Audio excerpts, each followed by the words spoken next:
नमस्कार, राष्ट्रवाद में आपका स्वागत है। मैं हूं सुशांत सिन्हा। राष्ट्रवाद यानी देश से बढ़कर कुछ नहीं।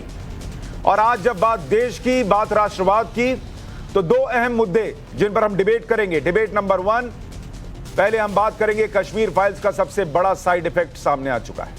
कश्मीरी हिंदुओं का सबसे बड़ा कातिल बिट्टा कराटे, खूनी फाइल उसकी फिर से ओपन हो चुकी है। क्या बिट्टा कराटे को फांसी होगी? वहीं दूसरे मुद्दे में हम बात करेंगे बंगाल हिंसा की। बीजेपी ने हिंसा पर फैक्ट फाइल जेपी नड्डा को सौंप दी है। बीजेपी की फैक्ट फाइल पर ममता ने हमला बोला है। क्या बंगाल में कुछ बड़ा होने वाला है? आज इस पर भी चर्चा करेंगे डिबेट नंबर 2 में। लेकिन उससे पहले बात करते हैं आज के पहले मुद्दे की। डिबेट नंबर 1, कश्मीरी हिंदुओं के नरसंहार पर बनी फिल्म कश्मीर फाइल्स में जिस बिट्टा कराटे को आपने नरसंहार करते देखा, अब कश्मीरी हिंदुओं के कातिल बिट्टा कराटे यानी फारूक अहमद डार की खूनी फाइल अदालत में खुल गई है। 1990 में बिट्टा कराटे ने सतीश टिक्कू समेत करीब 20 से ज्यादा हिंदुओं का कत्ल किया था। सतीश टिक्कू के कत्ल मामले में आज श्रीनगर के सेशन कोर्ट में सुनवाई हुई। खूनी फाइल कोर्ट में खुली तो बिट्टा कराटे का वकील बौखला गया। एक बार फिर कोर्ट में मामले को लटकाने की कोशिश करने लगा। कोर्ट ने मामले की अगली सुनवाई 16 अप्रैल को रखी। इससे पहले भी कश्मीरी हिंदुओं के कातिल बिट्टा कराटे को बचाने की कोशिशें हुई। बिट्टा कराटे खुलेआम अपने गुनाहों को कबूल करता रहा। इंटरव्यू है भाई, इंटरव्यू में बोल रहा है कि मैंने मारा। उसके बावजूद इस शख्स को फांसी नहीं हुई है। 3 दशक बीत गए और 3 दशक पहले ही बिट्टा कराटे ने टीवी पर अपनी क्राइम फाइल खुद खोली थी। कबूलनामा था उसका, लेकिन इसे राजनीतिक संरक्षण मिलता रहा। साल 2006 में बिट्टा कराटे को जमानत मिल गई। जो आदमी इंटरव्यू में टीवी पर कैमरे पर कह रहा है कि मैंने मारा, उसको जमानत मिल गई सबूतों के अभाव में। सरकारी पक्ष ने कश्मीरी हिंदुओं के कत्ल करने वाले इस बिट्टा कराटे को मिल रही जमानत का विरोध तक नहीं किया। 2006 में जमानत देने वाले जज ने क्या कहा था आपको पता है? आरोपी पर बेहद गंभीर इल्जाम है, मौत की सजा मिलनी चाहिए। सरकारी पक्ष ने दिलचस्पी नहीं दिखाई। यह हुआ 2006 में।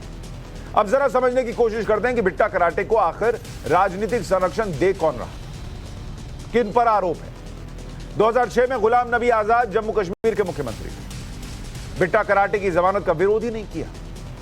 हिंदुओं के कत्ल करने वाले को आसानी से बेल मिल गई। उसके बाद 2009 में उमर अब्दुल्ला, 2015 में मुफ्ती मोहम्मद सईद और 2018 में महबूबा मुफ्ती की सरकार।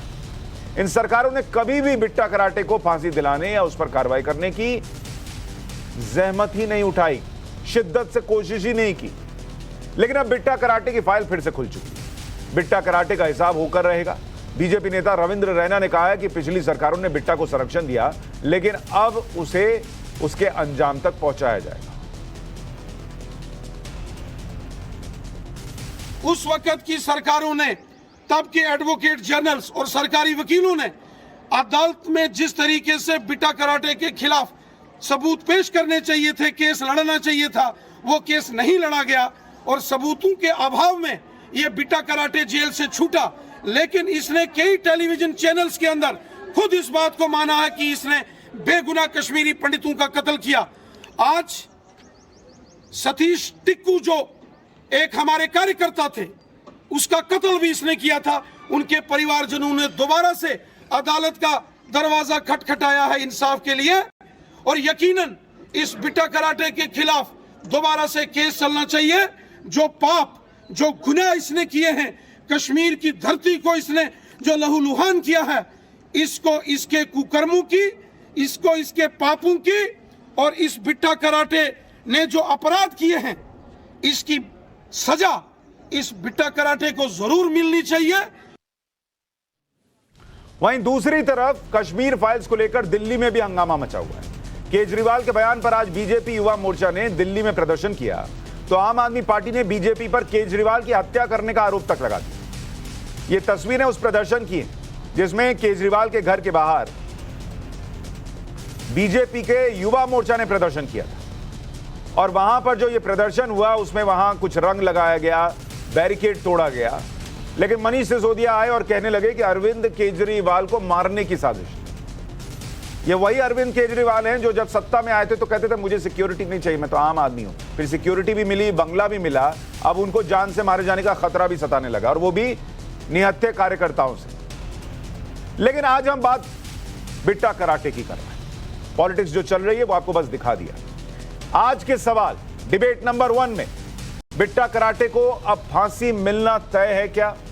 कश्मीरी हिंदुओं के कातिल को किसने संरक्षण दिया? मुफ्ती अब्दुल्ला परिवार ने कराटे की फांसी की मांग क्यों नहीं की? बिट्टा कराटे के नरसंहार पर कांग्रेस चुप क्यों है? और बिट्टा कराटे को फांसी दिलाने के लिए बीजेपी ने क्या किया? के शर्मा बीजेपी के प्रवक्ता हमारे साथ जुड़ रहे हैं, अशोक पंडित फिल्म मेकर हमारे साथ हैं, वकार भाटी कश्मीरी एक्टिविस्ट हमारे साथ जुड़ रहे हैं।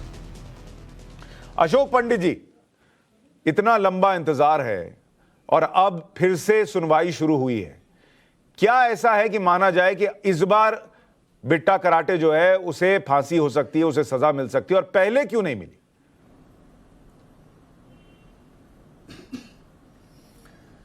सुशांत जी, सबसे पहली बात तो हम बहुत खुश हैं, हमारी पूरी कम्युनिटी बहुत खुश है कि आज बिट्टा कराटे की फाइल फिर से खोली गई। और मुझे इस बात का यकीन है और मुझे लगता है कि जो फाइल खुली है तो उस पर सिग्नेचर होगा ही हमारी जुडिशरी का। और हमें डिमांड करते हैं कि जिस शख्स ने खुद इस बात को माना है कैमरे के सामने कि हाँ मैंने लोगों का कत्ल किया है, मैंने लोगों का बलात्कार किया है, मैं खूनी हूँ, मैं बलात्कारी हूँ और मैं रिस्पॉन्सिबल हूँ कश्मीरी हिंदुओं के जेनोसाइड के लिए, बहुत लोगों के बीच में मेरा भी बहुत बड़ा हाथ है, तो उसको तो फांसी लगनी चाहिए। फांसी से कम तो कोई सजा के लायक नहीं है ये आतंकवादी। जहां तक बात, इतने साल जो लग गए, इतने साल इसलिए लगे क्योंकि हमारा सिस्टम जो है वो कैंसर से पीड़ित था, बीमार था, आतंकवादी प्रो आतंकवादी था। अब जैसे अरविंद केजरीवाल जैसे जो मुख्यमंत्री हैं दिल्ली के, जब वो हमारी त्रासदी पे, हमारे जेनोसाइड पे अपने दांत दिखा सकते हैं और हंस सकते हैं और मुस्कुरा सकते हैं और हमारा मजाक उड़ा सकते हैं हमारे कत्लों का, हमारे जेनोसाइड का, तो जब ऐसे लीडर्स हमारे देश में इसके पहले भी थे तो एक जायज बात है कि हमारी चीजों को दबाया गया और हमें बोलने नहीं दिया गया। मैंने भी एक फिल्म बनाई थी 1993 में, शीन, उसके पहले मेरी डॉक्यूमेंट्री है। आप मेरी डॉक्यूमेंट्री के विजुअल्स दिखा रहे हो सुशांत जी।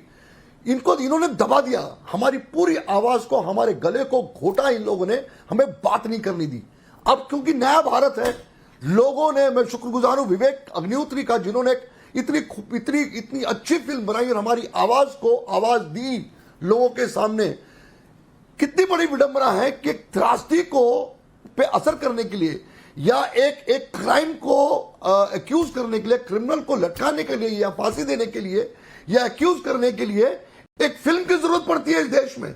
ठीक है, एक फिल्म जो है वकार भाटी भी हमारे साथ हैं, हमारे अशोक भाई वकार भाटी भी हैं, कश्मीरी एक्टिविस्ट हैं। वकार भाटी जी, आप चूंकि वहां कश्मीर में काम करते हैं काफी लोगों के लिए, क्या ऐसा रहा होगा कि जो आदमी खुद टेलीविजन पर कबूल कर रहा है कि मैंने मारा, उसको इतने साल लग जाएं फांसी लगने में? मुख्यमंत्री बदलते रहे लेकिन जम्मू कश्मीर में जो मुख्यमंत्री आते रहे उनकी सरकारों ने उसकी जमानत तक का विरोध नहीं किया। जज कहते रहे कि भाई इसको तो सजा हो सकती है, लेकिन वकील, सरकारी वकील अलग मोड में थे। क्यों उसको इतनी साल तक सजा नहीं मिली?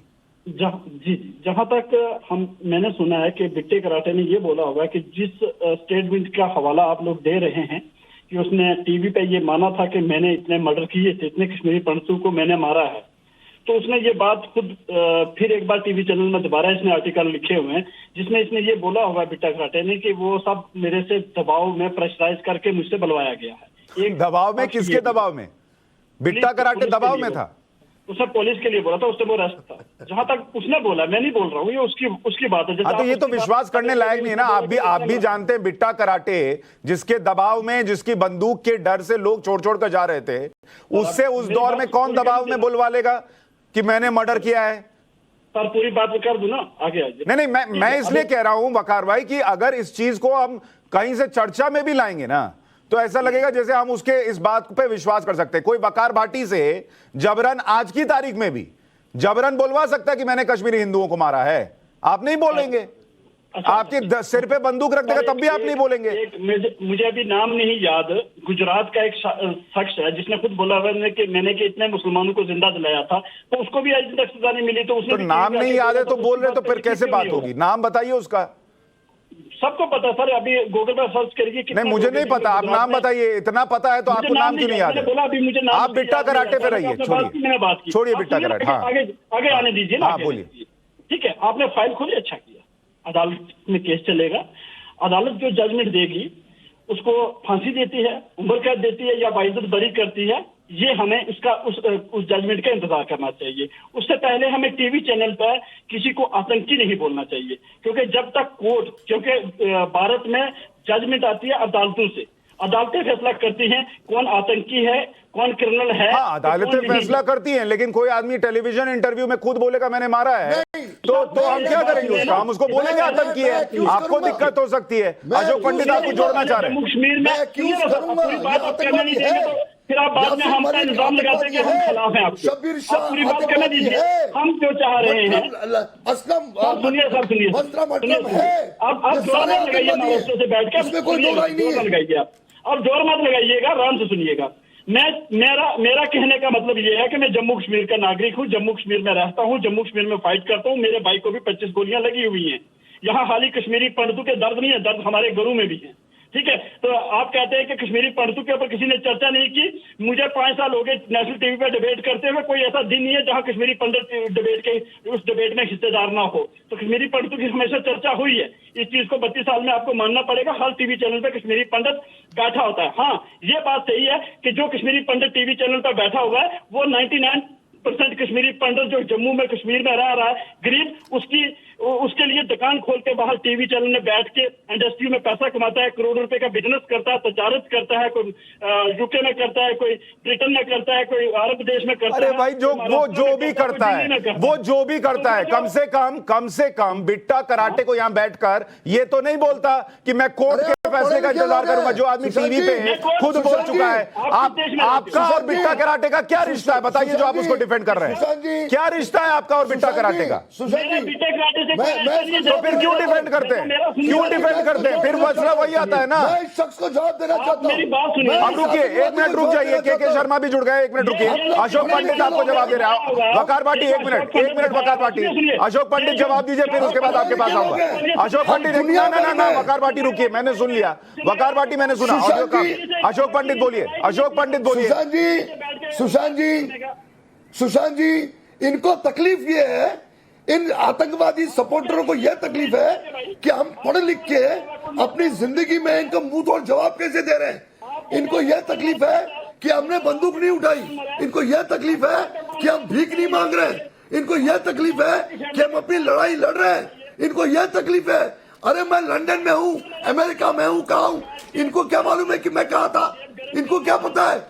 सुशांत जी, नहीं, मैं तो अशोक भाई बड़ा आश्चर्यचकित रहता हूं कि वकार भाटी ये कहते हैं एक सांस में कि इनके भाई को 25 गोली लगी, और जिस आदमी ने अपने भाई को गोली लग के मरते देखा हो वो ये कह रहा है कि टेलीविजन पर एक आदमी कबूल कर रहा है बिट्टा कराटे कि मैंने लोगों को मारा, लेकिन मैं कोर्ट के फैसले का इंतजार करूंगा।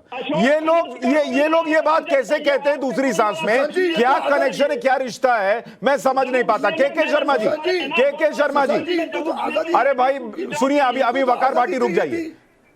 के शर्मा जी, क्या अब ऐसे क्या हालात हैं कि बिट्टा कराटे को फांसी होगी और पहले क्यों नहीं हुई? बैठ के फिल्मों की तारीफ करता है, फिल्मों में दिखाते हैं आप लोग। वकार भाटी का थोड़ा ऑडियो कर। के शर्मा बोलिए।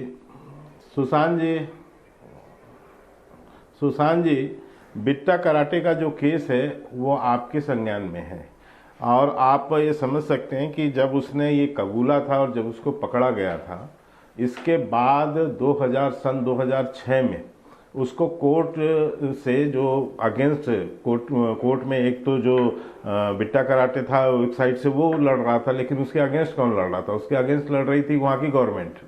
तो वहाँ की गवर्नमेंट उस समय कांग्रेस गठबंधन की सरकार थी। 2006 में उन्होंने वहाँ पर उसकी पहले से ही, और जो उसमें एनसीपी भी है, उसमें पीडीपी भी है और उसमें कांग्रेस भी है, जो वहाँ तीनों सम्मिलित रहे अलग अलग समय में।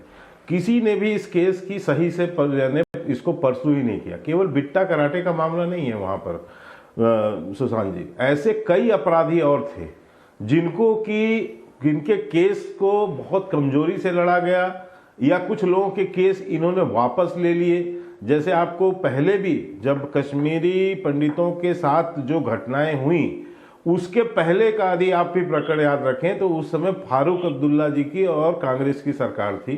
70 आतंकवादियों के केस वापस लिए गए और उनको खुला छोड़ा गया, या उनको छोड़ने के बाद ही वहां इतना आतंक का माहौल फैला। कैसे वोट सकते हैं आप? सुनिए, मैं इसलिए आप नहीं आपका आप अरे साहब आतंकवादी आप उसके भाई हैं, आप कैसे मान लोगे? आपकी रोजी रोटी चलती है उनसे।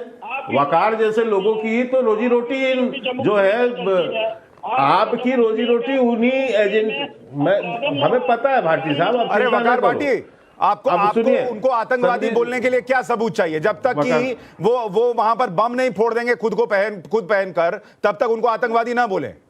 सर आरएसएस कम बम फोड़ती है दिन में, वीएचपी बजरंग दल कम बम फोड़ती है। मुझे कुछ भी आरएसएस कुछ भी कर रहे हैं, मैं बताता हूं, हवाबाजी कर देनी है। मैं बता रहा हूं, हवाबाजी कर रहे हैं आप बैठ के। आरएसएस बम फोड़ती है, कहां बम फोड़ा आरएसएस ने? बताइए। सुशांत जी मुझे बात पूरी करने बम फोड़ा है, बेकार की बात। सुशांत जी मुझे बात पूरी करने दीजिए ना भाटी साहब, मुझे बात पूरी। सबसे पहला आतंकवादी छोड़िए, भारत की हिस्ट्री का वो पहला आतंकवादी हो गया। और यहाँ जो मार रहे हैं वो आपको आतंकवादी नहीं दिखते हैं। क्यों? बिट्टा कराटे आतंकवादी नहीं दिखता है और वो पहला आतंकवादी दिखता है। भारत का बिट्टा कराटे टेररिस्ट है? बोलिए बिट्टा कराटे टेररिस्ट है? पहला आतंकवादी बिट्टा कराटे टेररिस्ट है? बोलिए, क्यों नहीं बोलते? बोलेगा, निकलेगा नहीं मुंह से, निकलेगा नहीं मुंह से आपके। आ रहा हूं के शर्मा जी, एक मिनट रुकिए। आतंकवादी हिंदू था नहीं था? मुझे ये बताइए, वकार भाटी मुझे ये बताइए, आपके भाई को 25 गोली लगी थी? क्यों लगी थी? क्या हुआ था जी? आपके भाई को 25 गोली क्यों लगी थी? क्या हुआ था? बिल्कुल बेगुनाह था, डॉक्टर था, उसका कोई रोल नहीं था किसी की साइड में, ना ये साइड ना बी साइड में। अरे ए बी के पूछ ही नहीं रहा, हुआ क्या, किसने मारा ये बताइए ना भाई, देश को बताइए। जिसने मारा वो अपनी एजेंसियों से बोलिए ना, आज तक क्लियर ही नहीं कर पाई वो। आपको पता नहीं चला? अपनी एजेंसियों, आपको पता नहीं चला? जो एजेंसियां काम करती है, पुलिस एजेंसियां काम करती है। अरे भाई वो वही फिर मैं कह रहा हूँ एजेंसी छोड़िए, मैं आप कह रहा हूँ आपका भाई था ना, आपको कुछ तो पता चला होगा क्यों मार दिया उसको। मेरे भाई के साथ मेरे 15 हिंदुओं को भी मारा था, मेरे पड़ोसियों को। अरे फिर मैं पूछ ही नहीं रहा हूँ हिंदू मारा मुसलमान मारा, मैं क्या पूछ रहा हूँ, आप क्या जवाब दे रहे हैं? मैं आपसे पूछ रहा हूँ आपके भाई को क्यों मारा, ये बताइए ना भाई। हिंदू मुसलमान सिख ईसाई पे कहाँ आ गए? हमें नहीं पता क्यों मारा, हमें नहीं पता। उठे और उनका मन किया और आपके भाई को मार दिया। आजादी चाहिए। तो क्या वो मेरा भाई क्या आके गन उठा के बैठा हुआ था? आप गन उठा के बैठे? आपके भाई से उसने पूछा था, आपके भाई से उसने बोला था कि अपना धर्म कन्वर्ट करो, नहीं तो यहाँ से चले जाओ, नहीं तो मार देंगे। ये लोग आजादी की लड़ाई किसने बोला? 1990 में किसने बोला? आपके भाई से किसी ने बोला था? मैं पूछ रहा हूँ आपके भाई से किसी ने? अरे मंदिर टूटा था तो मुझे मंदिर तोड़ने का एक प्रूफ बता दो। अरे थोड़ा सा सुन लीजिए, कान कहीं चेक कराइए ईएनटी डॉक्टर से। मैं कह रहा हूँ आपके भाई से किसी ने बोला था कि अपना धर्म चेंज करो नहीं तो मार देंगे, ऐसा हुआ था? तो बाकी किस हिंदू को बोला था किसी ने कि मुसलमान बन जाओ नहीं तो मार देंगे हम आपको? तो आप 90 के दशक में आपकी उम्र क्या थी? नहीं, आपकी कितनी थी? आप सो रहे अरे भाई मेरी जितनी भी थी मुझे पता है वहां क्या चल रहा था। आपकी उम्र ना अभी बड़ी है, ना बातें आप बड़ों जैसी करते हैं, ना समझदारी आई है, खाली शरीर बड़ा हो गया है। थोड़ा तो समझदारी से बात कीजिए। वकार भाटी रुकिए, अब इनका ऑडियो कम कीजिए। समझ गया मैं, आप समझ गया, आपके पास जवाब नहीं है इसलिए आप इधर उधर दाहिने बाएं भाग रहे हैं। अशोक पंडित जी मुझे ये बताइए, अशोक पंडित जी, नहीं तेरे को ही पता है क्या? अरे पैंट नहीं पहनना आता था उस समय तुम्हें? बैठ के हिम्मत है तू? अरे तुझे क्यों तकलीफ है? अरे तुझे क्यों तकलीफ है? अरे तुझे क्यों तकलीफ है? हमारे सक्सेस को लेके, हमारे सक्सेस को लेके तुझे क्यों तकलीफ हो रही है? अरे हमारे पास दिमाग है, हम पढ़े लिखे हैं, हम जहां पर भी रहेंगे अपने बलबूते पर रहेंगे, लेकिन तुम लोगों को एक्सपोज करेंगे, तुम लोगों को एक्सपोज करेंगे और तुम लोग छुट्टियां करेंगे तुम लोगों की, समझे कि नहीं? दलाली करते हो। तेरे बोलने पे हम नहीं रहने वाले हैं। अरे ढोंगी तू है, तू आतंकवादी है, तू टेररिस्ट है, तू टेररिस्ट सपोर्टर है, तुम्हारी फाइलें खुल रही है। शर्म करो, तुम शर्म करो।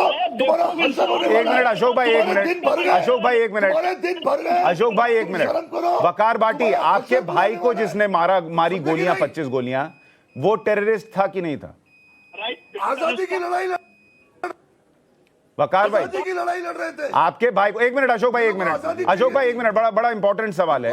वकार भाटी, क्या आपके भाई को जिसने भी 25 गोली मारी, जिसने भी मारी हो, और उसके साथ औरों को भी मार दिया, आप कह रहे हैं, वो टेररिस्ट था कि नहीं था? बिल्कुल था, बिल्कुल आतंकवादी था, बिल्कुल टेररिस्ट था।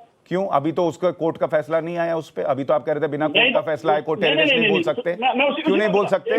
अब समझ में आया, अपने भाई के मामले में समझ में आ गया कि वो टेररिस्ट था। अपने भाई को गोली लगी तो टेररिस्ट था, और वहां उतरे को मार दिया तो सबूत दिखाओ कि धर्म पूछ रहे थे कि नहीं पूछ रहे थे। के शर्मा जी, मुझे ये बताइए, कैसे आप कश्मीर में कश्मीरी हिंदुओं को बसाएंगे? मुझे ये बताइए, जब वकार भाटी जैसे लोग बैठे हैं, अपना भाई मरेगा तो टेररिस्ट ने मारा, दूसरा मरेगा तो हमको सबूत दिखाओ, कोर्ट बोलेगा तब मानेंगे टेररिस्ट था। इनको बिट्टा करार टेररिस्ट नहीं दिखता है, अपने भाई को मारने वाला टेररिस्ट दिखता है। आपकी अदालतों ने क्यों उसका छोड़ा? फिर आपकी अदालतों नहीं, ऐसा है सुशांत जी, थोड़ा इनको शांत कराइए ना। ये क्या खा के आ गए पता नहीं, थोड़ा शांत कराइए इनको, नहीं तो कैसे इनके भाई को मारने वाला टेररिस्ट, दूसरे की मां को मारने वाले, बहन को मारने वाले, बेटियों को मारने वाले और उनके माँ बाप को मारने वाले वो टेररिस्ट नहीं है। उसके लिए कोर्ट के फैसले का इंतजार कीजिए। यही डबल स्टैंडर्ड है इन लोगों का। बोलिए के शर्मा जी। नहीं, केवल यही दोहरा मापदंड नहीं है सुशांत जी। 2-4 केस और बताता हूं। अफजल गुरु को ये लोग शहीद मानते हैं। अफजल गुरु को तो कोर्ट ने कहा था ना, उसको फांसी की सजा किसने दी?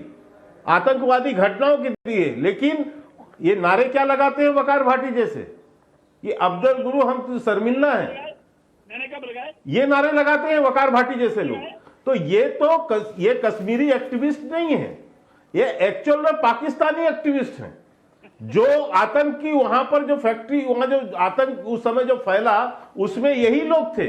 ऐसे ही लोग समर्थन बन के जो है, पर वही तो मैं के शर्मा जी पूछ रहा हूं, शर्मा जी मैं वही पूछ रहा हूं। और एक वकार भाटी जैसे लोग जो बैठे हैं, जिनको आप पाकिस्तानी एक्टिविस्ट बता रहे हैं और कह रहे हैं ऐसे ही लोग 90 के दशक में थे, जब तक ये लोग वहां बैठे हैं, कश्मीरी हिंदुओं को कैसे बसाइएगा? ये तो फिर पीछे पड़ जाएंगे। बिल्कुल, मैं आपको बता रहा हूं, इनको भी सुधारने के तरीके हैं ना। हमने वहां पर, बिल्कुल आपको मैं बता दूं सुशांत जी,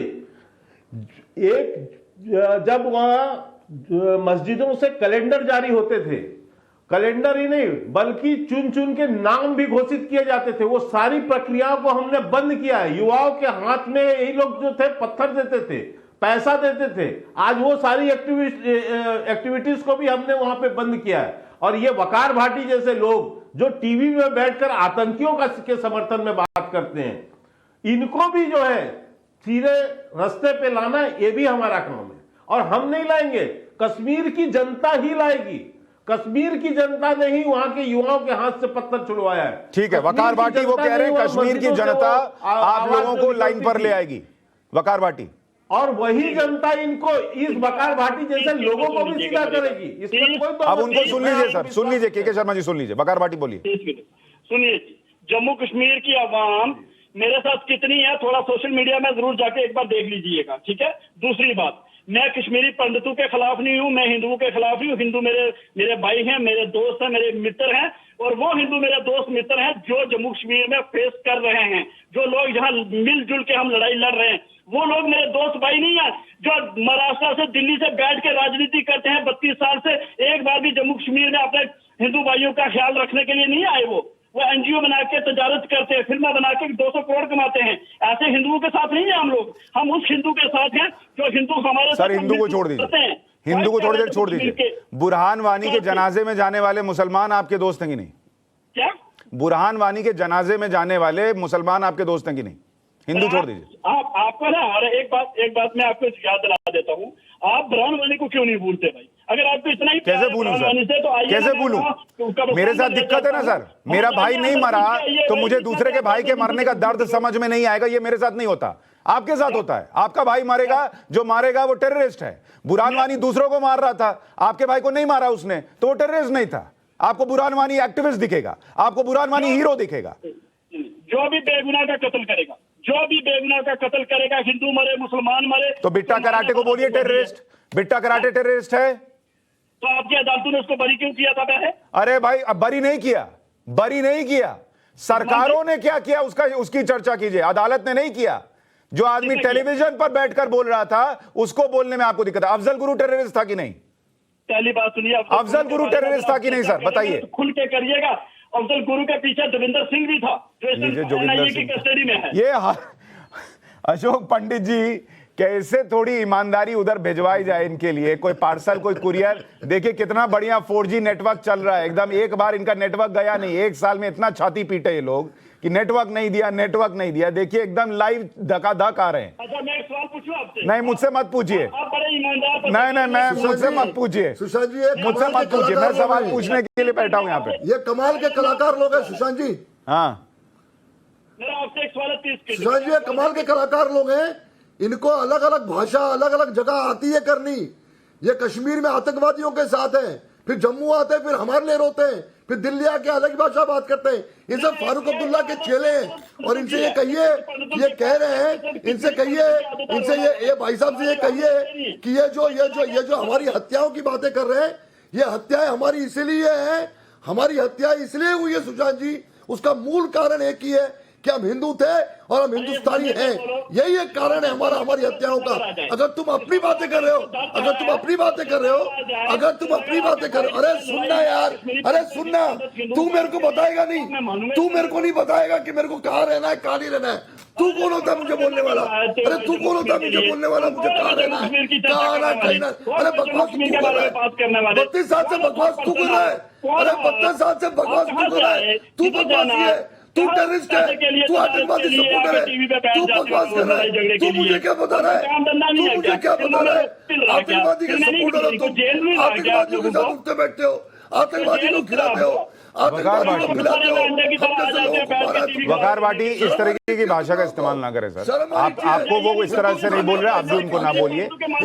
वो भी सम्मानित है, आप भी सम्मानित है, आपको बुलाया है तो सम्मान ही दे रहे हैं। लेकिन आप ऐसी भाषा ना बोलिए कि उठ के आ गए और नहीं आ गए। मैंने उनको बुलाया जैसे आपको बुलाया। ठीक है, के शर्मा जी जवाब दीजिए, के शर्मा जवाब दीजिए। इन्होंने यही किया है। के शर्मा मुझे ये जवाब दीजिए कि बिट्टा कराटे को फांसी देने के लिए सबूत कहां से लाएंगे आप? क्योंकि पिछली सरकारें तो कह चुकी सबूत नहीं है, आप कहां से सबूत लाएंगे? इन्होंने 2024 का इलेक्शन जीतना मेरे भाई। अभी नहीं बिल्कुल, ये सारे केस खुलेंगे सुशांत जी, और इसमें जो है कानूनी रूप से पूरी सजा भी होगी। लेकिन मैं एक बात यहाँ बहुत महत्वपूर्ण बात कहना चाहता हूँ, जिससे वकार भाटी जैसे लोग जो इस तरह के एक्टिविस्ट हैं, आपको ध्यान होगा जब हम धारा 370 हटाने की बात कर रहे थे, जब धारा 370 हटाने की बात कर रहे थे, उसके पहले इसी तरह के कश्मीरी एक्टिविस्ट, ये जो वकार भाटी, मुझे अच्छी तरह याद है, बहुत जगह टीवी में थे मेरे साथ, ये कहते थे खून की नदियां बहा देंगे, कोई झंडा उठाने वाला नहीं मिलेगा। ये धमकियां, ये इस तरह की जो है दहशत फैलाने की बात करते थे। और इनको ही कश्मीर की जनता ने ही ऐसा जवाब दिया कि ये चूहे की तरह घुस गए बिल के अंदर में, क्योंकि कश्मीर की जनता ने इनको दिखा दिया। ये अभी अपन कह रहे हैं सोशल मीडिया में मेरे लोग देखो, अरे सोशल मीडिया छोड़ दो, तुम्हें तो वहां की कश्मीर की जनता ने तुम्हारी जबान बंद की। क्यों? तुम तो धमकी देते थे वहां बैठ के ना कि हम जो है खून की नदियां बहाएंगे। आप ये धमकी देते थे कि कोई भारत का झंडा नहीं फहरा सकता। आज एक एक ग्राम पंचायत में, एक एक गांव में जो है 15 अगस्त में झंडा फहराया गया, और आप जैसे लोगों के मुंह पे कश्मीर की जनता ने थप्पड़ मारा है। इसलिए एजेंटगिरी बंद करो, आतंकियों का एजेंट बनना बंद करो, वरना वही कश्मीर की जनता आपको धक्के मार के कश्मीर से बाहर करेगी और आपको सबक सिखाएगी। ये हम आपके अंदर, आपको मैं विश्वास से, ठीक है, वकार भाटी जवाब, राष्ट्रवादी जनता वकार भाटी जवाब दीजिए। लेकिन आप जैसे एक्टिविस्टों को, एक मिनट शर्मा जी रुक जाइए, कोई नहीं छोड़े। शर्मा जी अब रुक जाइए, वकार भाटी। शर्मा साहब बड़े देशभक्त इंसान है, बड़े अच्छे प्रवक्ता हैं बीजेपी के। मुझे अफसोस है कि अभी तक आपको वो पोस्ट, वो किरदार नहीं मिला। मैं आपसे एक सवाल पूछना चाहता हूँ। मुझे एक सवाल बताइए, जो 1984 में जिन्होंने सिखों को जिनोसाइड किया था, क्या उन्होंने जय श्री राम बोला था, अल्लाह अकबर बोल के मारा था? थोड़ा बता दीजिए मुझे। जिन्होंने महात्मा गांधी को मारा था, क्या उन्होंने जय श्री राम बोला था कि अल्लाह अकबर बोला था? बता दीजिएगा मुझे। जिन्होंने मुजफ्फरनगर में मुसलमानों को कत्लेआम किया, जिसकी वकालत, जिन आतंकियों की आप वकालत करते हो, जिन आतंकियों की वकालत करते हो, उसकी बात करो आज की डेट पर। हम तुम्हें बताते हैं, 84 के अंदर संघारे करने वालों को भी हमने सजा दिलाई है। कौन है वो? है कौन? किस धर्म के थे? किस धर्म के थे? किस धर्म के थे? वकार भाटी। उनको भी सजा दिलवाई है। वकार भाटी। आप ये भी याद रखिए, एक मिनट के शर्मा जी, एक मिनट, जिस तरह से आप एक मिनट, समर्थन के.के. शर्मा जी, करके एक मिनट। जो एक भी आतंकवादी वहां बचेगा नहीं, इसको के.के. भी हम शर्मा जी, एक क्लियर मिनट। करेंगे। वो आतंकवादी वकार थे भाटी। कि नहीं जिन्होंने सिखों को मारा? वकार भाटी, जी, जो महात्मा गांधी को मारा उसने जय श्री राम नहीं बोला था। आतंकवादी था वो? जिसने मारा वो उसने जय श्री राम नहीं बोला था। वो आतंकवादी मरते था? वक्त कहा जाता है कि महात्मा गांधी ने हे राम बोला था। तो थोड़ा पढ़ना लिखना चाहिए। नहीं, 84 के दंगों में जिन्होंने मारा था उन्होंने भी जय श्री राम बोल के नहीं मारा था। ये अल्लाहू अकबर के बगल में जय श्री राम को तराजू में रख के बैलेंस करने की जो कोशिश है ना, यही दिक्कत है, यही दिक्कत है। जो जय श्री राम बोलकर भी किसी को मारेगा वो गलत करता है, जो अल्लाहू अकबर बोल के भी मारेगा वो भी गलत करता है। लेकिन जय श्री राम बोल के नहीं मारा ना, नहीं मारा तो जबरदस्ती तराजू लेके मत घूमिए। अशोक पंडित जवाब दीजिए, आप बोलना चाह रहे हैं। सुशांत जी, इनकी यादाश्त बहुत कमजोर है। वैसे जब आतंकवादी सपोर्ट हो रहा था तो उनकी यादाश्त होती नहीं है। हमें जब निकाला गया तो मस्जिदों के यहाँ से स्लोगन्स क्या थे? हम क्या चाहते हैं? आजादी। आजादी का मतलब क्या? ला इलाहा इल्लल्लाह। 1980 ये स्लोगन था। ये अरे चुप कर रे, चुप कर, चुप कर, चुप कर, चुप कर, बीच में मत बोल। आतंकवादी सपोर्टर्स को बोलने की जरूरत नहीं है, दूसरों को बोलने दे। ये तेरा शो नहीं है, तू मालिक नहीं है चैनल का, दूसरों को बात करने दे। है कौन तू? क्या बेचता है तू? क्या बेचता है? कश्मीरी पंडित का खून है, समझे कि नहीं? हमारा कत्ल किया, हमें मारा, हमें बुझा भेजा, बकवास करना बैठ गया अपन चैनल पे। शर्म नहीं आती है? डर गया तू? डर गया? डर गया ना तू? डर गया ना? दरवाजा खोल, दरवाजा खोल, तेरा दरवाजे में खटखटा रहा है, समझे कि नहीं? अरे डर गया तू, तू डरा हुआ है, तू डरा हुआ है, तू डर गया है कि तुम्हारे दिन भर गए, तू डर गया है, तेरे दिन भर गए, समझा कि नहीं? तुमको पता है कि अभी हमारी नजदीक आ रहे हैं, अभी तुम लोग की तारीख खत्म गई है, समझे कि नहीं? अरे तेरा गला देख तू, अरे तेरा गला देख तू, है कौन तू? हमारा गला मजबूत है, हम मजबूत है। 32 साल से आपकी नाक पर दब करके रखा है। का ऑडियो बंद कर दो। अरे गला, अरे तेरे जैसे गले बहुत देखे मैंने, समझे कि नहीं? तू बेचता क्या है? आतंकवादी सपोर्टर मेरे को सिखा रहा है। हमारा गला मजबूत है, हम जानते हैं कि तेरे जैसे लोगों को कैसे हैंडल करना है, समझा कि नहीं? इन्हें ऑडियो कम रखो, वकार भाटी का ऑडियो कम रखो। दांत मत दिखा। वकार भाटी कम कर दिया ऑडियो, आप बोलो क्या करोगे?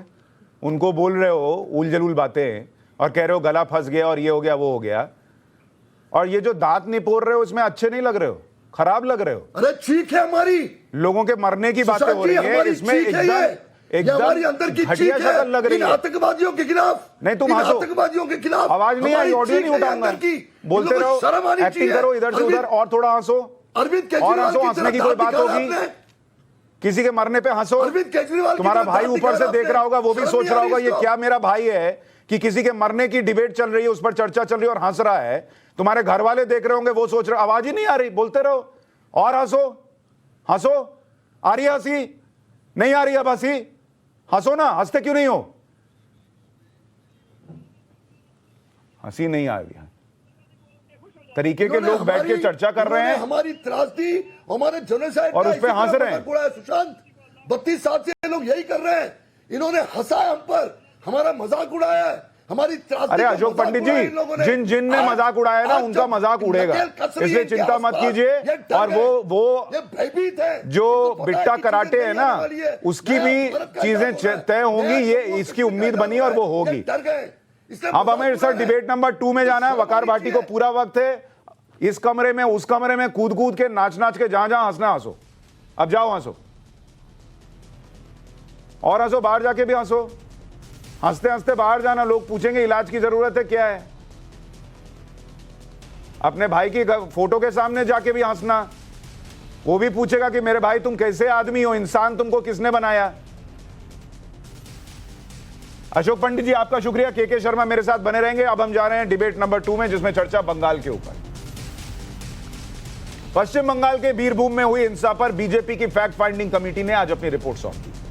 बीजेपी अध्यक्ष जेपी नड्डा को कमेटी ने अपनी रिपोर्ट सौंपी है। कमेटी ने अपनी इस रिपोर्ट में कई बड़े दावे किए।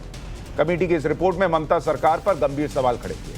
रिपोर्ट में कहा गया कि बंगाल में माफिया राज, माफियाओं को सरकार का संरक्षण है। पुलिस और टीएमसी नेताओं की मिलीभगत से बंगाल में कानून व्यवस्था पूरी तरह से ध्वस्त हो गई। गुंडा टैक्स और आपसी रंजिश की वजह से वीरभूम हिंसा की होने की बात कही गई। इतना ही नहीं, रिपोर्ट में कहा गया है कि बीजेपी नेताओं को हिंसा वाली जगह जाने से रोका भी गया।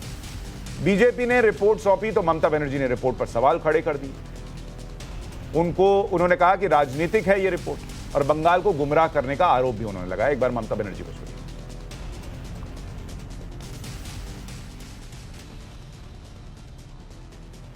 I condemn this type of attitude.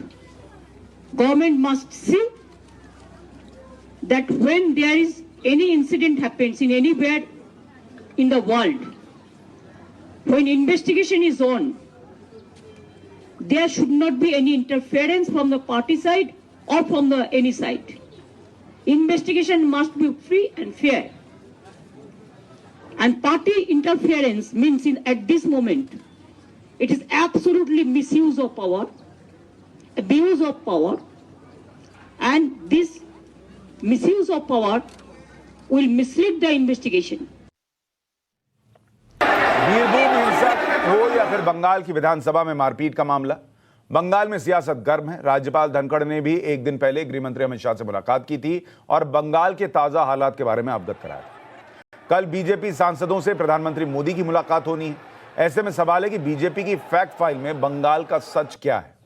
Bengal को गुमराह कौन कर रहा है, बीजेपी या टीएमसी? एक्शन में पीएम मोदी बंगाल पर फाइनल फैसला आने वाला है क्या? और क्या बंगाल में कुछ बड़ा होने वाला है? के शर्मा प्रवक्ता है बीजेपी के, हमारे साथ जुड़ रहे हैं। रिजू दत्ता प्रवक्ता टीएमसी के हमारे साथ जुड़ रहे हैं। के शर्मा जी, आप पर आरोप है ममता बनर्जी का, जब सीबीआई जांच कर रही है आपको फैक्ट फाइंडिंग कमेटी या टीम भेजने की क्या जरूरत थी? ये लोकतंत्र में इसकी जरूरत क्यों पड़ी और आप लोग जो है पॉलिटिसाइज कर रहे हैं मामले को? के दत्ता, के शर्मा। सुशांत जी, देखिए, पहले तो ये सीबीआई जांच के लिए तैयार ही नहीं थी ममता बनर्जी। ये तो कोर्ट ने, हाई कोर्ट ने तय किया कि सीबीआई जांच होनी चाहिए। यानी कोर्ट को भी विश्वास नहीं है कि ये जो ममता सरकार है ये अपराधियों को तक पहुंचेगी या अपराधियों को सजा दिला सकती है। तो इतना अविश्वास खो चुकी है न्यायालय में कि न्यायालय के सामने विषय जाते ही कोर्ट ने तुरंत ऑर्डर किया कि नहीं, इसकी सीबीआई जांच कराइए। पहली चीज, सीबीआई जांच क्या है? सीबीआई जांच अपराध की जांच करेगी। वो ये जांच करेगी कि वहां पर कौन अपराधी है और अपराधी बच ना पाए, उसको सजा मिले, क्योंकि वो वहां की राज्य सरकार नहीं दिला सकती थी, इनकी एसआईटी नहीं कर सकती थी, इनको तो लिपापोती करके खत्म करना था। आज तक किसी भी घटना का कोई एक चार्जशीट दायर नहीं हुआ है, किसी को सजा नहीं हुई है। रही बात कि हमने क्यों कमेटी भेजी, ये कमेटी कोई पहली बार नहीं भेजी जा रही है और कोई हम ही नहीं, कांग्रेस से लेकर सभी लोग भेजते हैं जहां जहां भी घटनाएं होती हैं। ये कमेटी इसलिए भेजी जाती है क्योंकि लोकतांत्रिक रूप से हमें इनसे जवाब चाहिए, ममता बनर्जी से। जिस कानून व्यवस्था को आपने वहां पर माफिया राज बना दिया है, कानून व्यवस्था को, प्रशासन का अपराधीकरण कर दिया आपने, उस जो वहां पर आपका लोकतंत्र में नैतिक दायित्व है, हम विपक्ष हैं वहां पर, हमारा भी नैतिक दायित्व है कि हम आपको जो है मजबूर करें इस बात के लिए कि आप इसका जवाब जनता के भी जाके दीजिए। रिजू दत्ता जी, इसमें उनका तर्क है कि भाई लोकतंत्र है और हम ये कर रहे हैं, और लोग ये भी पूछ सकते हैं कि भाई यूपी में कुछ हो जाता है तो दुनिया भर की, देश भर की पार्टियां जो है वो वहां जाती हैं, वहां हंगामा करती हैं। अगर बीजेपी ने अपनी फैक्ट फाइंडिंग कमेटी भेज दी, इससे ममता बनर्जी को, टीएमसी को क्या दिक्कत है? सुशांत जी, देखिए, मैं आपको बताना चाहता हूं कि ये जो दुर्भाग्यजनक घटना घटी है बीरभूम में, राज्य सरकार उसकी जांच कर रही थी, बट विपक्ष जो है हमारे बंगाल में कांग्रेस, सीपीएम और बीजेपी अभी भाई भाई है। इन्होंने अदालत से मांग की, सीबीआई जांच की, सीबीआई जांच शुरू हो गया। अब क्या है? अब तो ये लोग कुछ नहीं कर सकते, इसलिए ये लोग प्रतिशोध की राजनीति करना चाहते हैं, सीबीआई जांच को गुमराह करने की कोशिश कर रहे हैं। क्योंकि एक कहावत है ही कि अभी बीजेपी के दो भाई, ईडी और सीबीआई, ताकि इस पूरे मामले को एक राजनीतिक रंग देके ये इनका फायदा उठा सके, क्योंकि बंगाल में तो इनका कोई अस्तित्व अभी बचा नहीं है। और रहा बात इनकी फैक्ट फाइंडिंग कमेटी का, जो आपके टाइम्स नवभारत चैनल में दिखाया जा रहा है पेज बाय पेज, मैं चैलेंज करता हूं बीजेपी के प्रवक्ता को कि आप आपके फैक्ट फाइंडिंग कमेटी के उन्नाव और हथरास की रिपोर्ट भी टाइम्स नवभारत में छापी है उनको। ममता बनर्जी गई थी खुद रामपुर हाट, वहां जाकर उन्होंने राजधर्म का पालन किया, किसी पॉलिटिकल पार्टी को उन्होंने नहीं रोका वहां पर जाने के लिए। मैं पूछना चाहता हूं, उन्नाव हथरास में जोगी जी राजधर्म का पालन किए थे, वो गए थे वहां पर? या गोधरा में नरेंद्र मोदी जी गए थे, टीवी पे अटल बिहारी जी ने खुद बोला था कि मुझे उनको याद दिलाना पड़ रहा है। मैं बीजेपी से तो हमें मत सिखाइए सर, मैं ये कह रहा हूं कि आप उन्नाव और हाथरस की बात कर रहे हैं, वहां गई थी ना पॉलिटिकल पार्टीज, ऐसा तो नहीं कि नहीं गई थी, ये देश में पहली बार हो रहा है। तब तो किसी ने नहीं कहा कि जांच प्रभावित की जाएगी। ममता बनर्जी को, आपको क्यों लगता है कि बीजेपी की फैक्ट फाइंडिंग कमेटी चली गई तो सीबीआई की रिपोर्ट बदल जाएगी? ऐसे कैसे बदल मैं जवाब दे देता हूं आपको सर, एकदम स्ट्रेट पॉइंटेड जवाब। हम लोग मानते हैं कि सीबीआई बंगाल में निष्पक्ष तरीके से काम नहीं करती। क्यों? और उसका एक ही आंसर है कि नेता प्रतिपक्ष बीजेपी का जो बंगाल का है शुभेंदु अधिकारी, उनका नाम सीबीआई और ईडी के एफआईआर में दर्ज है नारदा कांड को लेके। वो अभी बाहर जेड सिक्योरिटी लेके घूम रहा है। तो आप हमें कैसे कह सकते हैं कि सीबीआई निष्पक्ष तरीके से काम करेगी? ये पूरा पॉलिटिकली मोटिवेटेड है और बीजेपी के बात से। पर रिजू भाई, आप अपने जवाब में खुद ही कॉन्ट्राडिक्ट कर रहे हैं। आप पहले कह रहे हैं सीबीआई जांच कर रही है, बीजेपी की फैक्ट फाइंडिंग कमेटी गई और उससे सीबीआई की जो जांच है वो प्रभावित हो जाएगी। फिर आप कह रहे हैं कि सीबीआई ऑलरेडी प्रभावित है बीजेपी से। तो जब ऑलरेडी प्रभावित है तो बीजेपी को इस टीम को भेजने की जरूरत क्या थी? सीबीआई वही करती जो बीजेपी कहती। तो आप अपने जवाब में दोनों में कॉन्ट्राडिक्ट कर रहे हैं। नहीं, आप इसको कंफ्यूज मत करिए। सीबीआई जो काम कर रहे हैं यहाँ पर, वहां पर हमें नहीं लगता कि गांव के ये जो परिवार है इनको विचार मिलेगा। सीबीआई काम कर रही है बीजेपी के ये इस पे राजनीतिक प्रतिशोध लेने के लिए, और इसीलिए अभी सबके नाम। अरे पर मैं वही कह रहा हूं सर, अगर वो बीजेपी के लिए ऑलरेडी काम कर रही है तो ये फैक्ट फाइंडिंग कमेटी क्यों भेजी बीजेपी ने, जब सीबीआई उन्हीं के कहने पर कर रही है आपके मुताबिक? अरे ये फैक्ट फाइंडिंग कमेटी का अस्तित्व क्या है? तो फिर ममता बनर्जी क्यों परेशान है?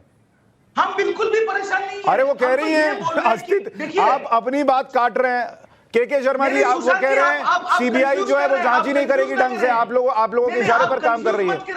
हम लोग चाहते थे कि जो गुनहगार है इस कांड के, उनको सजा मिले, बट यहाँ पर सजा का चैप्टर खत्म हो गया। पर रिजू दत्ता जी, आप चाहते थे कि सजा मिले, आपने जांच के आदेश भी दिए, लेकिन सीबीआई जांच बीजेपी ने तो बैठा ही नहीं। कोर्ट को आप पर विश्वास नहीं है। अब कोर्ट भी बीजेपी के हिसाब से चल रहा है, तो बता दीजिए। कोर्ट ने जो कहा है, हम कोर्ट का आदेश मान लिया है। हाँ, तो फिर कोर्ट आप पर किसको विश्वास नहीं? कोर्ट को नहीं है ना सर, आपकी जांच पर कोर्ट को विश्वास नहीं था। हमने अपना रिपोर्ट दिया, कोर्ट ने नहीं, सुशांत जी, इसमें के शर्मा जी बोलिए। देखिए, आपने जैसे ही इनको प्रश्न में घेरा, इनकी बोलती बंद हो गई। ये अपना जो तर्क था वही चेंज कर गए। पहले आपने जैसे ही कहा कि भाई जब उनको सीबीआई यानी जब इनको फैक्ट फाइंडिंग कमेटी भेजने की जरूरत क्या थी, जब सीबीआई इनकी है तो जो ये कहते वही हो जाता।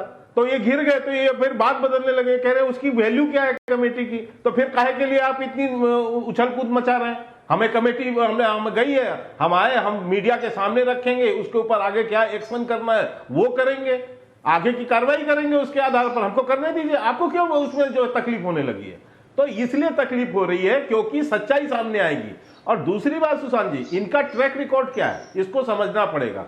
इनका ट्रैक रिकॉर्ड यह है कि वही ममता बनर्जी है, एक भ्रष्ट पुलिस अधिकारी को बचाने के लिए वो अपने जो है मुख्यमंत्री निवास से निकल के उसके घर जाती हैं और पूरी वहां की लोकल पुलिस फोर्स लगा के और सामने खड़ी होती हैं और उस जो है भ्रष्ट अधिकारी का बचाव करती हैं। इसको पूरे देश ने देखा है, क्या न्यायाधीशों ने नहीं देखा? सबने देखा है, पूरे देश में स्टोरी चली कि किस। ठीक है रिजू दत्ता जी, आप जवाब भी दीजिए। और एक चीज और बताइए, कल कुछ लोगों को ऐसा भी लग रहा है कि बंगाल में बीजेपी या केंद्र सरकार कुछ बड़ा स्टेप लेने वाली है, उसके पहले ये सब हो रहा है। क्या टीएमसी को भी इस बात की चिंता है? देखिए, मैं आपको एकदम खुले तौर पे बोल रहा हूँ, बीजेपी क्या स्टेप लेगी उससे बंगाल में कोई फर्क नहीं पड़ता। यहाँ पर जब विधानसभा चुनाव हुआ था तो माननीय प्रधानमंत्री जो बीजेपी के सबसे वरिष्ठ नेता है, उन्होंने कम से कम 50 रैली किए थे और हमारे देश के गृह मंत्री डोर टू डोर कैंपेन किए थे। उसके बाद बंगाल की जनता ने तृणमूल कांग्रेस को 213 सीटें दी और बीजेपी को 77, जो अभी घट के 62 हो गए। तो ये क्या स्टेप ले इससे बंगाल में और बंगाल की जनता तो राष्ट्रपति शासन लगेगा तो आपको कोई फर्क नहीं पड़ेगा? इनको गुमराह नहीं करना चाहिए लोगों को। प्रेसिडेंट रूल लग जाएगा तो आपको दिक्कत नहीं होगी? अरे किस बात का प्रेसिडेंट रूल भैया? अगर प्रेसिडेंट रूल क्या मतलब कोई दुकान में बिकने वाली चीज है? जहां पर इनके के शर्मा बैठे हैं आपके चैनल में प्रवक्ता के तौर पे, इनके वरिष्ठ नेता अमित शाह जी ने खुद कहा है कि बीरभूम में जो घटना घटी है वो राजनीतिक नहीं है। तो क्या ये बोलना चाहेंगे अभी अमित शाह झूठे हैं और ये सही बात बोल रहे हैं? प्रवक्ता बन के पूछिए उनसे सवाल। ठीक है, के शर्मा जी जवाब दीजिए। के शर्मा जी जवाब दीजिए। और क्या आप लोग प्रेसिडेंट रूल की तरफ सोच सकते हैं जो हो रहा है? मैं बिल्कुल नहीं, मैं सुशांत जी उस कयास पे नहीं जाऊंगा, लेकिन इन्होंने ठीक क्यों नहीं जाएंगे भाई? कि वो राजनीतिक घटना नहीं, वो प्योर आपराधिक घटना, वो सिंडिकेट की लड़ाई है। इन्हीं के जो तृणमूल कांग्रेस के अंतर्गत जो सिंडिकेट बना हुआ है उसी का आपसी संघर्ष है। और उसमें कौन मर रहा है? उसमें आम जनता मर रही है। आज आप वो कह रहे हैं कि ये कह रहे हैं कि कैसे वहां पर जो है कानून व्यवस्था जो है ध्वस्त हो गई है। चुनाव के पूर्व हत्याएं, चुनाव के दौरान हत्याएं, चुनाव के बाद हत्याएं, और इसके बाद चुनाव होने के बाद जब हत्या हुई तो मानवाधिकार आयोग की वहां कमेटी गई। उसकी रिपोर्ट है कि 5000 परिवारों ने पश्चिम बंगाल से पलायन किया है। एक जो जज के अध्यक्षता में कमेटी बनी, उसकी रिपोर्ट है कि 7000 महिलाओं के साथ, उससे ज्यादा महिलाओं के साथ दुर्व्यवहार वहां पर हुआ।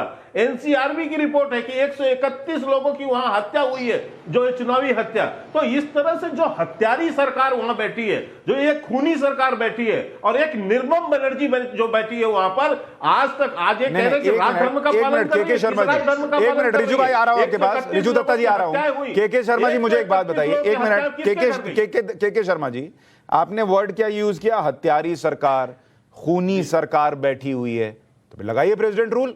पब्लिक को क्यों छोड़ रखा है खूनी सरकार के बीच में? देखिए, मैं सुशांत जी इनकी हिम्मत नहीं है लगाने। वो कह रहे हिम्मत ही नहीं है आपकी, अलग विषय है। कह रहे हिम्मत नहीं है आपकी, अलग विषय है।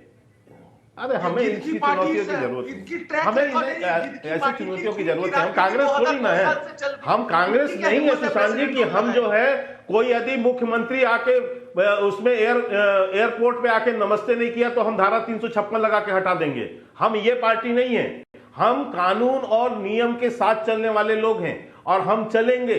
और इसके यदि उसमें यह आवश्यकता समझ आएगी वहां पर कुछ उसके रहेगा तो उसमें भी कार्रवाई होगी। ठीक है, रिजू जी एक जवाब दीजिएगा। एक मिनट, के शर्मा जी वक्त कम बचा है। रिजू दत्ता जी एक बात बताइएगा, ऐसे ही कुछ लोग कहते थे नरेंद्र मोदी के लिए कि हिम्मत नहीं है 370 हटाएंगे, हट गया।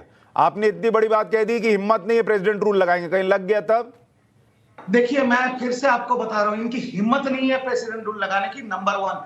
नंबर 2, के शर्मा जी बोल रहे थे ना कि ये कोई राजनीतिक हत्या नहीं, आपराधिक मामला है और इनका दिल बहुत रो रहा है। तो मैं के शर्मा जी से 2 स्ट्रेट सवाल पूछ रहा हूं कि नेता प्रतिपक्ष जो बंगाल के, अगर इनका दिल इतना ही रो रहा था तो रामपुर हाट में इन परिवार से मिलने से पहले ये लोग काहे समोसा, सिंगाड़ा, समोसा ये सब की पार्टी कर रहे थे, पिकनिक कर रहे थे? और दूसरी बात मैं पूछना चाहता हूं, आप लोगों के दिल में इतनी दया है ना किसी हत्या को देख के, तो माननीय प्रधानमंत्री और आपके वरिष्ठ नेता अमित शाह जी के घर से सिंगू बॉर्डर 40 मिनट की दूरी पे, जहां 700 किसानों की बलि चढ़ गई, देखने गए हैं कभी? तो ये सब ड्रामा मत कीजिए टीवी के पर्दे पे।